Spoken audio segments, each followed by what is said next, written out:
আসসালামু আলাইকুম। আজকে চলে আসছি নতুন আরেকটা ব্লগ নিয়ে।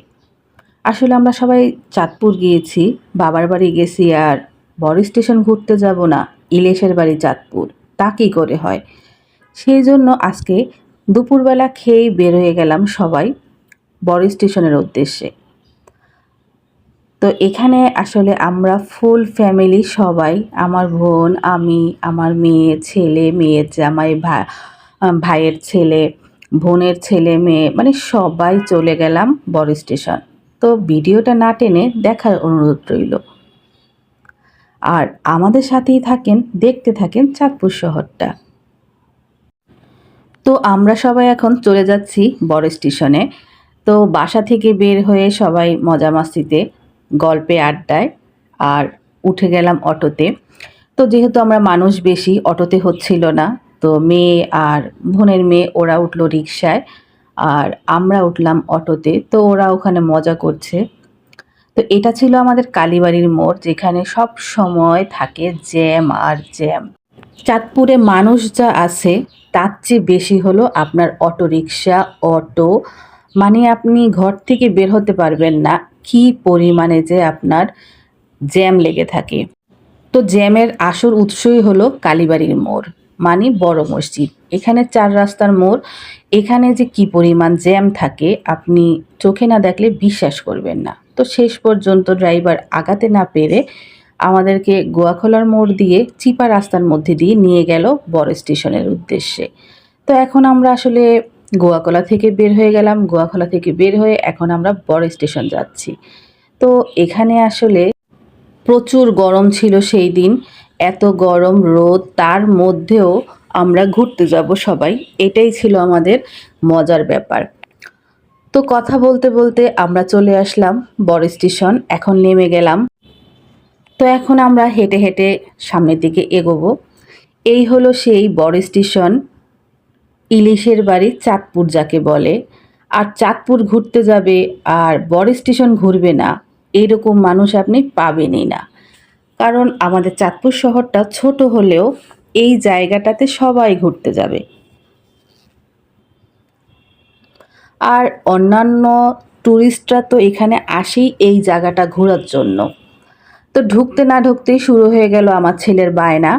কারণ আমার ছেলে যেখানেই দেখবে আপনার রাইড, সেখানে তার উঠতে হবে। তো আমার বোন আর কি করবে বেচারি, ওদেরকে নিয়ে গেল রাইডে উঠানোর জন্য। তো এখানে আমার এই যে উঠে গেছে তারা রাইডে। তো এখন অপেক্ষা করার পালা কখন ছাড়বে। তো ওরা উঠছে এখানে, এখানে ওরা রাইডে ঘুরবে। তো আমি আবার একটু অন্য ভিডিও করার জন্য পাশে সরে গেছি। তো এখানের ভিডিওটা নেওয়া হয় নাই। তো এইটা হলো আপনার ইলিশের বাড়ি চাঁদপুরের সেই ভাস্কর্যটা। তো এখানে আসলে নানান রকম মানুষ আর নানান রকম জিনিস নিয়ে এখানে পসরা বসে। আর এখানে আপনার মানে এত মানুষ থাকে, আপনারা হয়তো অনেকে মনে করেন বা জানেন যে ঈদের টাইমে হয়তো মানুষ এখানে বেশি থাকে। না, সব সময় এখানে মানুষ থাকে। সে বৃষ্টির দিন হোক, গরমের দিন হোক, শীতের দিন হোক, ঈদ হোক, কোরবানি হোক, মানে চাঁদপুরের মানুষের ঘোরার জায়গায় যেহেতু ওই একটা জায়গা, তো সেখানে কি করবে, মানুষ সুযোগ পেলেই ওখানে যায় ঘুরতে। তো ঘোরাটাই হলো মেইন বিষয়। তো হাঁটতে হাঁটতে দেখতেছি এখানে একটা বিশাল বড় কদম গাছ, কিন্তু কদম গাছে কোনো ফুল নাই।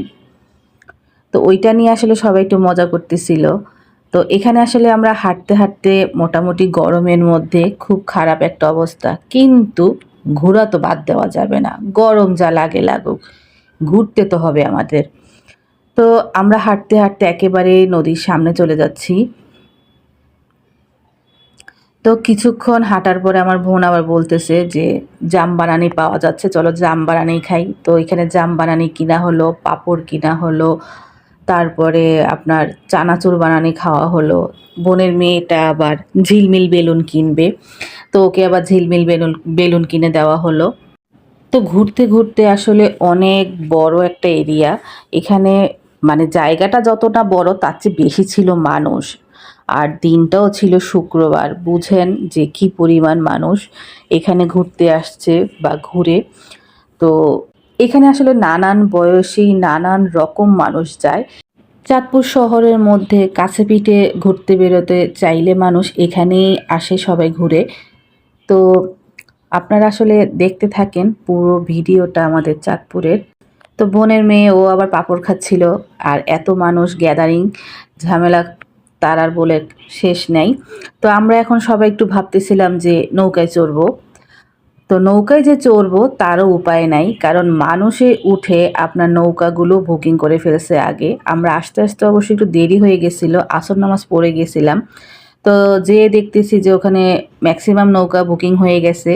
তো একটু আগে বের হলে হয়তো বের হলে নৌকায় ঘুরতে পারতাম, কিন্তু এইটার হয় নাই আমাদের নৌকায় ঘোরাটা। আর ওখানে ঘুরতে গেলে আপনাকে ঘন্টা হিসেব করে ঘুরতে হয়। তো যেহেতু ঘোরা হয়নি আর কি করব, শেষে আমরা ঝালমুড়ি চানাচুর বানিয়ে খাইলাম। তবে এখানকার ঝাল চানাচুরটা ছিল অসম্ভব মজাদার একটা ঝাল চানাচুর, কারণ এটাতে তারা বোম্বাই মরিচ দেয়, ভাবেন সেই স্বাদ। তো আমরা এখন আসলে ঘুরতে ঘুরতে অনেকটা সময় প্রায় শেষ হয়ে আসছিল, মাগরিবের সময় হয়ে যাচ্ছিল। ঝাল চানাচুরটা এত মজা ছিল যে একবার খাওয়ার পরে তারা আবারও খেতে চাইলো। তো আরেকবার চানাচুর বানানি নিয়ে নিলাম। এখন আমরা বের হয়ে যাব, কারণ সন্ধ্যা হয়ে যাচ্ছিল আমাদের, আর অনেক বাচ্চা ছিল আমাদের সাথে।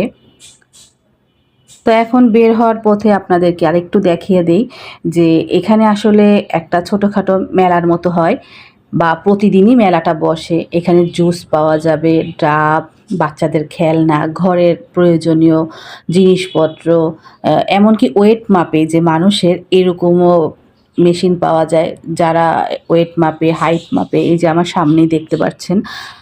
আর এখানে মূলত মানুষ যা ঘুরে তাতেই আমার মনে হয় ঠিক আছে। কিন্তু এই যে মেলার মতো নিয়ে বসে, এখানে আপনি কোথাও ভিড় দেখবেন না। কারণ মফস্বলের মধ্যে ওইরকম মেলা থেকে কেনার মতো, বা এটা যদি হঠাৎ হঠাৎ হইতো তাইলে একটা কথা ছিল। প্রতিদিনই আসতেছে, প্রতিদিনই বসতেছে, এখানে কোথাও ভিড় নাই। এই দোকানপাটগুলোর মধ্যে কোনো ভিড় নাই, আপনি অনায়াসে দেখতে ঘুরতে পারতেছেন, ওইটা ঠিক আছে। তো এখন হাঁটতে হাঁটতে আমরা একটু বাইরের দিকে যাব, মানে গেট থেকে বের হয়ে বাসার দিকে আসব। তখন প্রায় সন্ধ্যা হয়ে যাচ্ছিল। তো এখানে আসলে অনেক খেলনা, বাচ্চাদের খেলনার জিনিসের পসরা বসে। আবার এখানে আপনার একটা জিনিস দেখলাম আমরা, সেটা হলো হোমমেড খাবার। তো এইটা অনেকে নেয় কিনে, যে হোমমেড খাবার, কিন্তু এই যে আপনার মেলার মতো বসে, এখানে আমরা কোথাও কোনো জায়গায় ভিড় দেখি নাই। তো এখানে বাচ্চারা সবাই আইসক্রিম খাচ্ছে, কারণ এত গরম ছিল ওই দিন। হাঁটতে হাঁটতে এক একজনের অবস্থা হালুয়া টাইট। ওই যে আমার ছেলে আর মেয়ের জামাই, ওরা মানে গরমে সবার থেকে একটু আলাদা হয়ে গেছে। আর আমার ছেলে তো খুব দুষ্টু, ও যখন যেটা দেখে সেটাই তাকে কিনতে হবে। তো এটা ছিল তার আরেকটা বায়না।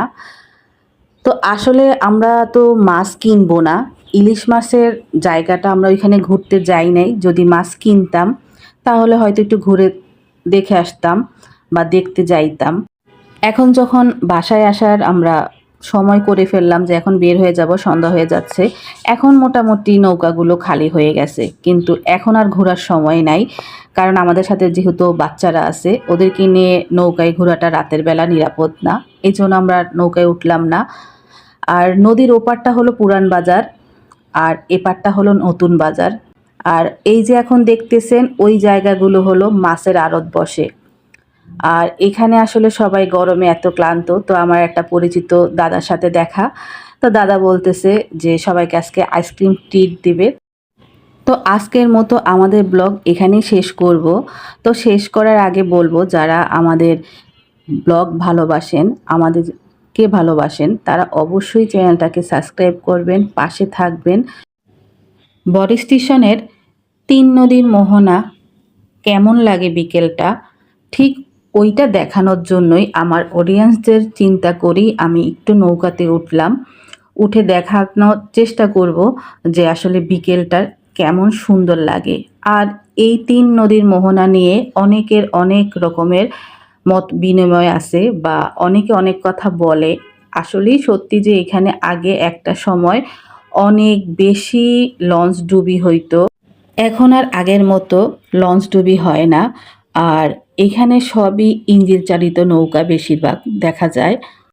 আগে এখানে লঞ্চ ঘাট দিত, এখন আর এখানে লঞ্চ ঘাট দেয় না। তো লঞ্চ ঘাটটা অন্য পাশে সরানো হয়েছে। আর এটা ছিল আমাদের সেই বড় স্টেশন। বিকালের ভিউটা দেখানোর জন্যই মূলত আমি নৌকায় চড়লাম। তো কার কার কাছে কেমন লাগছে, আর আপনারা যারা আমাদের চাঁদপুরের অডিয়েন্স আছেন তারা অবশ্যই কমেন্ট করে জানাবেন। আর যারা আমার চাঁদপুরের অডিয়েন্স না তারাও জানাবেন যে আমাদের চাঁদপুর শহরটাকে আপনাদের কেমন লাগে। আর আমরা যারা ব্লগ করি আমাদেরকে সাপোর্ট করবেন। আল্লাহ হাফেজ।